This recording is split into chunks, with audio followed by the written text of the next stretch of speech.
Assalamualaikum warahmatullahi wabarakatuh. Perkenalkan, nama saya Aura Melati dari Prodi Keperawatan Pangkal Pinang dengan nomor NIM 20 14 40 105. Nah, di sini saya akan menjelaskan bagian-bagian dari sistem saraf pusat atau otak dan medula oblongata dan sistem saraf tepi.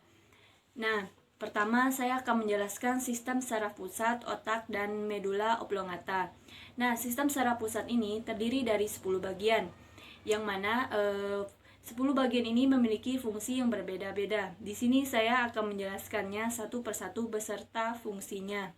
Nah, yang pertama adalah corpus callosum. Ini merupakan bagian corpus callosum, yang mana fungsi corpus callosum ini adalah sebagai penghubung atau tempat komunikasi antara belahan otak kanan dan otak kiri, di mana kedua belahan otak tersebut memiliki fungsi yang berbeda-beda. Nah, yang kedua adalah cerebrum. Bagian ini merupakan cerebrum, yang mana cerebrum atau otak besar terbagi menjadi dua bagian, yaitu belahan otak kanan dan otak kiri. Belahan otak kiri mengontrol sisi tubuh bagian kanan, sedangkan bagian otak sebelah kanan mengontrol sisi tubuh bagian kiri. Nah, yang ketiga adalah cerebral cortex atau korteks otak besar. Nah, ini merupakan cerebral cortex. Nah, cerebral cortex ini adalah lapisan tipis 1,5 mm sampai 5 mm yang membungkus otak. Nah, cerebral cortex ini memiliki 4 lobus, yaitu lobus frontal, lobus parietal, lobus temporal, dan lobus occipital yang masing-masing memiliki fungsi tertentu. Nah, selanjutnya adalah talamus. Nah, ini merupakan talamus. Talamus adalah bagian otak yang terletak di atas batang otak. Nah, fungsi dari talamus sendiri adalah untuk memproses dan memindahkan pergerakan sensori di otak. Nah, bisa dikatakan talamus adalah terminal transit sebelum informasi tersebut dipindahkan ke korteks cerebri. Nah, selanjutnya adalah hipotalamus. Nah, ini merupakan bagian hipotalamus. Nah, hipotalamus itu adalah sekelompok sel saraf yang terletak di dasar otak dan dekat dengan kelenjar pituitari. Nah, hipotalamus ini berhubungan banyak dengan bagian organ lain dan bertanggung jawab untuk mengontrol rasa lapar, haus, emosi, suhu tubuh, dan siklus tidur. Nah, yang keenam adalah pituitary gland atau kelenjar bawah otak. Nah, ini yang merupakan kelenjar pituitary gland atau kelenjar bawah otak. Nah, kelenjar pituitari atau disebut hipofisis adalah kelenjar produsen hormon-hormon yang bertindak sebagai pengendali berbagai aspek dalam tubuh manusia. Nah, hormon yang diproduksi oleh pituitary gland ini membantu mengatur pertumbuhan, tekanan darah, produksi dan pembakaran energi, dan berbagai fungsi organ tubuh lainnya. Nah, yang selanjutnya adalah pons. Nah, bagian ini adalah pons. Pons merupakan bagian terbesar di batang otak. Terletak di bawah otak tengah. Pons merupakan kumpulan saraf-saraf yang menghubungkan berbagai bagian otak. Pada bagian ini juga terdapat ujung awal saraf kranial. Nah, saraf kranial adalah saraf yang berperan dalam pergerakan wajah dan mengantarkan informasi sesuai sensori ke otak. Nah, selanjutnya adalah reticular activating system. Nah, jika tidak memiliki reticular activating system ini, maka manusia tidak akan memiliki pendirian. Mengapa? Karena tidak ada yang mengontrol stimulus dan tidak ada yang menyaring input. Maka stimulus yang diterima panca indera akan diserap. Nah, selanjutnya adalah medula. Nah, medula ini merupakan bagian otak yang terletaknya paling bawah. Nah, medula ini berfungsi sebagai pusat pengaturan jantung dan paru-paru. Nah, seperti yang kita tahu bahwa jantung dan paru-paru kita bekerja secara otomatis tanpa ada keinginan atau perintah terlebih dahulu.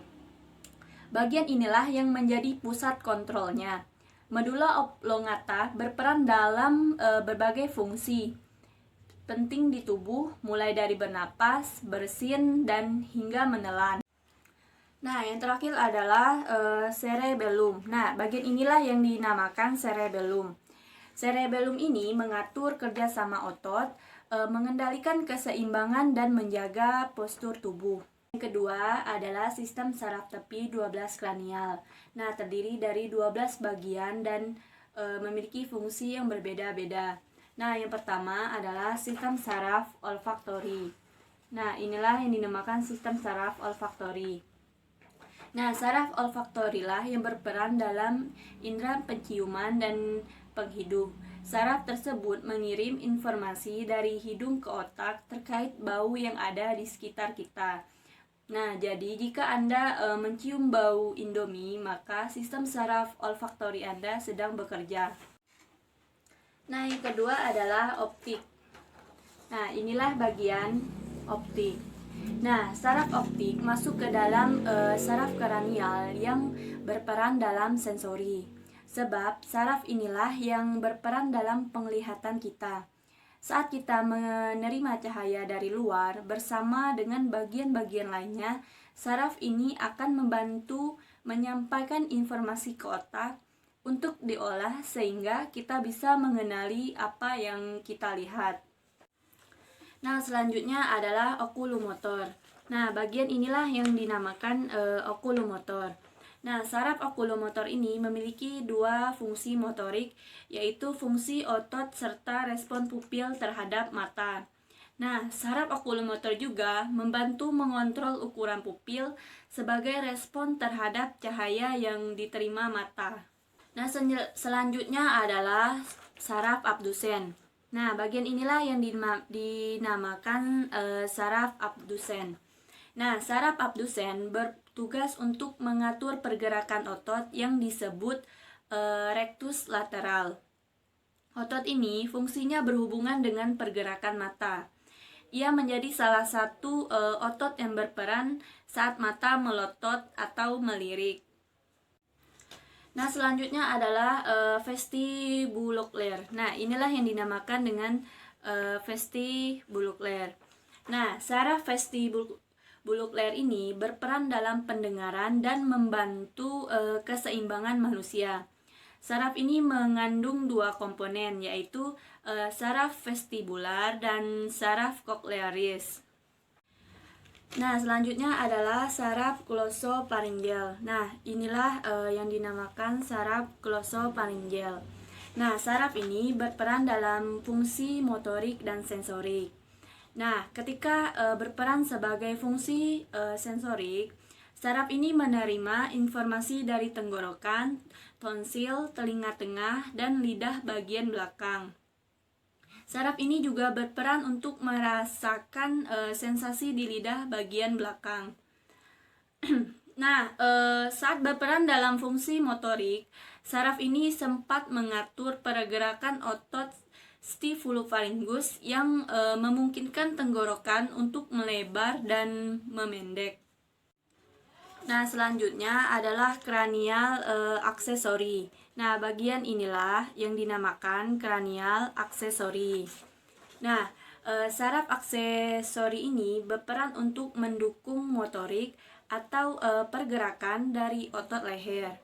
Otot inilah yang mengontrol otot di leher sehingga kita dapat menggerakkan leher sesuai keinginan kita. Nah, selanjutnya adalah troklear. Nah, inilah yang dinamakan troklear. Nah, sistem troklear ini mengontrol otot oblik superior yang berperan untuk menggerakkan bola mata ke bawah atau saat Anda melotot dan kembali seperti semula. Nah, selanjutnya adalah trigeminial. Nah, bagian ini merupakan trigeminial. Nah, saraf trigeminial ini adalah saraf kranial terbesar dan memegang kedua fungsi, motorik maupun sensorik. saat trigeminal sendiri dibagi menjadi 3 bagian, yaitu saraf ophthalmicus, saraf maxillaris, dan saraf mandibular. Nah, selanjutnya adalah facial.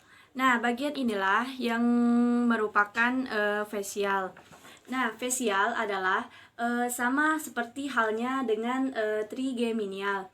Dia juga memiliki fungsi motorik dan sensorik. Saraf facial ini terdiri dari 4 percabangan yang masing-masing memiliki fungsi yang berbeda, yaitu pergerakan otot agar kita bisa memunculkan ekspresi wajah, dan pergerakan dari kelenjar lakriminal, submakisilar, dan submandibular, dan merasakan sensasi di telinga luar. Nah, selanjutnya adalah vagus. Nah, ini merupakan saraf vagus, bagian yang ini. Nah, saraf vagus memiliki berbagai fungsi, mulai dari fungsi motorik, sensori, hingga parasimpatik. Nah, bagian sensori dari saraf ini berperan merasakan sensori dari telinga, bagian luar, tenggorokan, jantung, dan organ-organ yang terdapat di perut. Nah, bagian motorik saraf ini berperan mendukung pergerakan tenggorokan dan langit-langit mulut bagian lunak. Nah, bagian parasimpatik saraf ini berperan dalam mengatur detak jantung dan mempersarafi otot halus di saluran pernapasan, paru-paru, dan nah, selanjutnya yang terakhir adalah hipoglosal. Nah, inilah yang dinamakan dengan hipoglosal. Nah, saraf kranial yang terakhir ini berperan untuk tugas motorik, sebab inilah yang mengatur pergerakan otot lidah. Kan sistem saraf tepi, 31 serabut saraf sumsum tulang belakang beserta fungsi-fungsinya. Nah, yang pertama adalah sumsum tulang belakang. Nah, bagian inilah sumsum tulang belakang. Nah, fungsi dari sumsum tulang belakang ini adalah fungsi utamanya adalah transmisi pemasukan rangsangan atau periferi dan otak. Nah, fungsi lain adalah mengontrol gerakan rileks, termasuk gerakan refleks pada mata, hidung, dan lain-lain. Nah, selanjutnya adalah mata. Nah, inilah bagian mata. Nah, fungsi dari bagian mata ini adalah sebagai alat indera penglihatan untuk melihat objek dekat maupun jauh. Nah, selanjutnya adalah kelenjar hidung. Nah, bagian inilah merupakan kelenjar hidung. Nah, dari fungsi kelenjar hidung ini sendiri adalah untuk menyaring saluran pernapasan. Nah, selanjutnya adalah kelenjar ludah. Nah, inilah kelenjar ludah. Nah, fungsi dari kelenjar ludah ini adalah untuk memproduksi liur untuk membasahi dan melarutkan makanan, sehingga membuatnya lebih mudah untuk dicerna. Nah, sebelum makanan masuk ke dalam perut, air liur memecahkan makanan dengan bantuan enzim amilase yang membantu pati terpecah di mulut. Nah, selanjutnya adalah jantung. Nah, bagian ini merupakan jantung. Nah, fungsi dari jantung ini sendiri adalah memompa darah ke seluruh tubuh dan menampungnya kembali setelah dibersihkan oleh paru-paru. Nah, kemudian adalah paru-paru. Nah, bagian inilah merupakan paru-paru. Nah, fungsi dari paru-paru ini sendiri adalah menukar oksigen dari udara dengan karbon dioksida dari darah. Selanjutnya adalah perut.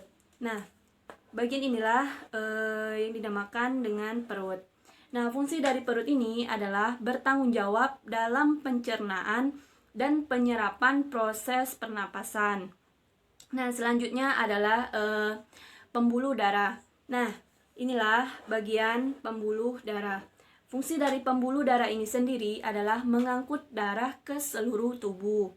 Selanjutnya adalah hati. Nah, inilah hati. Fungsi dari hati ini adalah menetralisasi dan menawar racun. mengatur sirkulasi hormon, mengatur komposisi darah yang mengandung lemak, gula, protein, dan zat lain. Nah, selanjutnya adalah pankreas. Ini adalah pankreas. Nah, fungsi dari pankreas ini sendiri adalah memproduksi hormon dan enzim untuk menghancurkan makanan di dalam perut. Nah, selanjutnya adalah kelenjar adrenal. Nah, bagian ini merupakan kelenjar adrenal. Nah, fungsi dari kelenjar adrenal ini adalah bertanggung jawab dalam memproduksi 3 jenis hormon, yaitu aldosteron yang mengatur elektrolit dalam tubuh, tekanan darah, dan kortisol yang mengontrol kadar gula darah, dan gonodokortikoid yang mengatur hormon seks. Nah, selanjutnya adalah usus halus. Nah, bagian inilah usus halus. Fungsi dari usus halus ini adalah memproses pencernaan dan penyerapan nutrisi dalam makanan dan minuman. Selanjutnya adalah usus besar. Nah, bagian ini adalah usus besar.